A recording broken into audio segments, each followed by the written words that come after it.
జై Sriram. Welcome to PU network. అందరికీ నమస్కారం. ఎన్నాళ్ళలో వేచిన విజయం ఈరోజే అన్నట్టుగా బలూచిస్తాన్ ప్రజల కళ నెరవేరింది. ఇది ప్రతి ఒక్కరూ తెలుసుకోవాల్సినటువంటి విషయం. బలూచ్ది కథ కాదు, ఒక వ్యధ, ఒక గాథ. 1947వ సంవత్సరం భారతదేశం నుంచి పాకిస్తాన్ విభజించబడినటువంటి సమయంలో బలూచిస్తాన్ సెపరేట్ ప్రాంతం కింద ఉండేది. దానికి ఒక రాజు ఉండేవాడు. అయితే 1948వ సంవత్సరంలో పాకిస్తాన్ సైన్యంతో వెళ్ళి ఆ ప్రాంతాన్ని బలవంతంగా ఆక్రమించుకుంది. బలూచిస్తాన్ పాకిస్తాన్ ప్రజల్లో ఈరోజు 7.8%, అంటే సుమారుగా 8% జనాభా బలూచిస్తాన్దే. అదేవిధంగా పాకిస్తాన్ భూభాగంలో 44.8%, అంటే సుమారు రమారమి 45% ఆఫ్ ది భూభాగం బలూచిస్తాన్దే. బలూచిస్తాన్లో విలువైనటువంటి ఎన్నో వనరులు ఉన్నాయి. ఆ వనరులన్నింటినీ కూడా అది ఆక్రమించుకుంది. కానీ అక్కడ పూర్తిగా ఆ భాగం నిర్లక్ష్యం చేయబడింది. అక్కడ విద్య లేదు, వైద్యం లేదు, సరైన ఫెసిలిటీస్ లేవు. కానీ అనేక రకాలుగా ఉత్పత్తి అయినటువంటి స్థావరాలు, విలువైనటువంటి వనరులు బలూచిస్తాన్ సొంతం.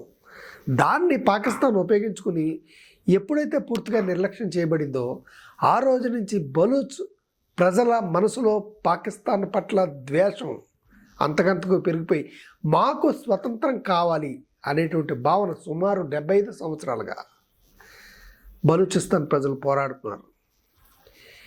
ఆ పోరాటానికి మొట్టమొదటిసారిగా 2000వ సంవత్సరంలో బలూచిస్తాన్ లిబరేషన్ ఆర్మీ అనేటువంటి దాన్ని స్థాపించడం జరిగింది. దానికి అస్లాం బలూచ్ అనేటువంటి వ్యక్తి నాయకుడిగా ఉన్నాడు 2018 వరకు. 2018వ సంవత్సరంలో ఆయన మరణించిన తర్వాత ఆయన సోదరుడు అయినటువంటి బజీర్ జైమ్ అనేటువంటి బలూచిస్తాన్ నాయకుడు ఇప్పుడు అతనికి సోదరుడు అవుతాడు. అతని ఆధ్వర్యంలో బలూచ్ ఉద్యమం మరింతగా ముందుకెళ్ళింది. ఎంత ముందుకెళ్ళిందంటే గత 2 నెలల క్రితం కెట్వా నుంచి పెషావర్ వస్తున్నటువంటి రైలుని బలూచ్ యోధులు హైజాక్ చేశారు. ఇది ప్రపంచంలో నిజంగా ఒక వింతైన సంఘటన. ఎక్కడైనా బస్సుని హైజాక్ చేస్తారు, లేకపోతే ఫ్లైట్ని హైజాక్ చేస్తారు. కానీ ఒక ట్రైన్ని హైజాక్ చేసి అక్కడ ఊచకోత కోసారు చూసారా, అది ఒక నిజంగా అసలు నభూతో నభవిష్యత్. ఈ బలూచ్ పరులు అవకాశం దొరికినప్పుడల్లా కూడా అక్కడ పాక్ సైన్యాన్ని గట్టిగా ఎదుర్కొంటున్నారు. పాక్ సైన్యాన్ని, పోలీసుల్ని తిరుగుబాటు చేస్తున్నారు. ఎందుకంటే అక్కడ ప్రశ్నించేటువంటి వ్యక్తుల మీద మాకు అన్యాయం జరుగుతుంది, మమ్మల్ని ఎందుకు గుర్తించరు, మాకు సపరేట్ దేశం కావాలనేటువంటి పోరాడుతున్నటువంటి వ్యక్తుల మీద పాక్ సైన్యం చాలా కర్కశంగా వ్యవహరించి అనేక మంది యువకుల్ని తీసుకుపోతుంది, మాయం చేసేస్తుంది. అటువంటి యువకులు ఈరోజు వరకు ఎక్కడున్నారో కూడా తెలియదు. సో ఇదే విధంగా 1971లో కూడా తూర్పు పాకిస్తాన్ అని, ఆ తూర్పు పాకిస్తాన్ ప్రజలు కూడా మాకు రాజకీయంగా, ఆర్థికంగా మేమంతా వెనకబడిపోయి ఉన్నాం, మమ్మల్ని పట్టించుకోవట్లేదు అని చెప్పి పాకిస్తాన్ మీద తిరుగుబాటు చేశారు. భారతదేశాన్ని అడిగారు, భారతదేశం సపోర్ట్ ఇచ్చింది. ముక్తి వాహిని అనేటువంటి పేరు మీద పాకిస్తాన్ మీద తిరగబడింది.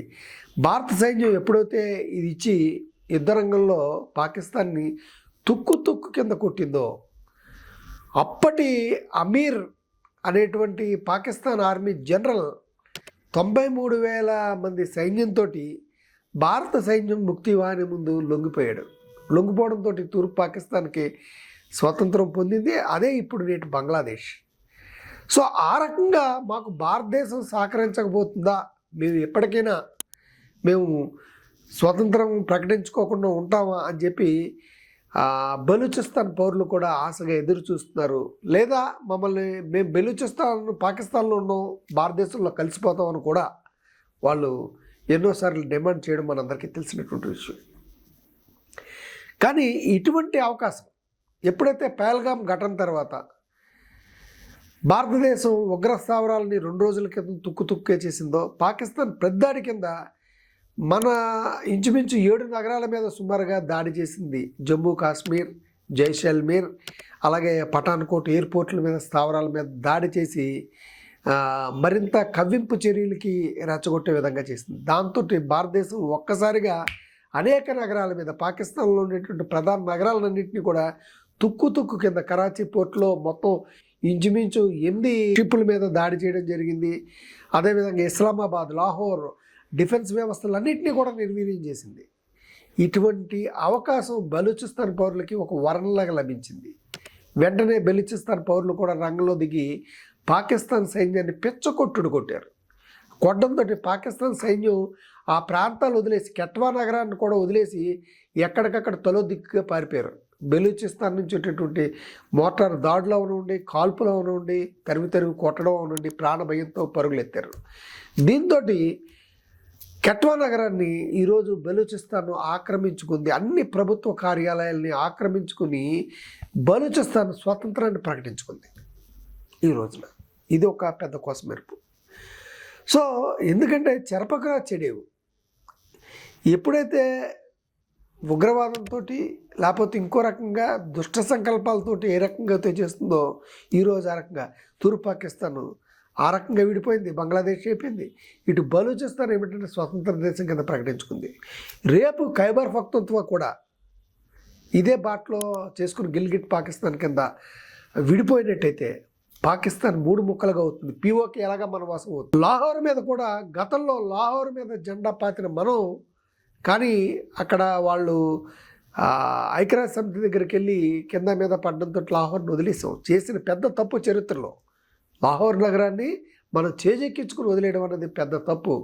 ఇప్పుడు ఆ తప్పుని ఈ ప్రభుత్వం చేయదని పీఓకేతో పాటు లాహోర్ను కూడా మన వశం చేసుకుంటారని ఆశిస్తూ ఈ వీడియో కనుక మీకు నచ్చితే లైక్ చేయండి, షేర్ చేయండి, సబ్స్క్రైబ్ చేయండి. జై శ్రీరామ్.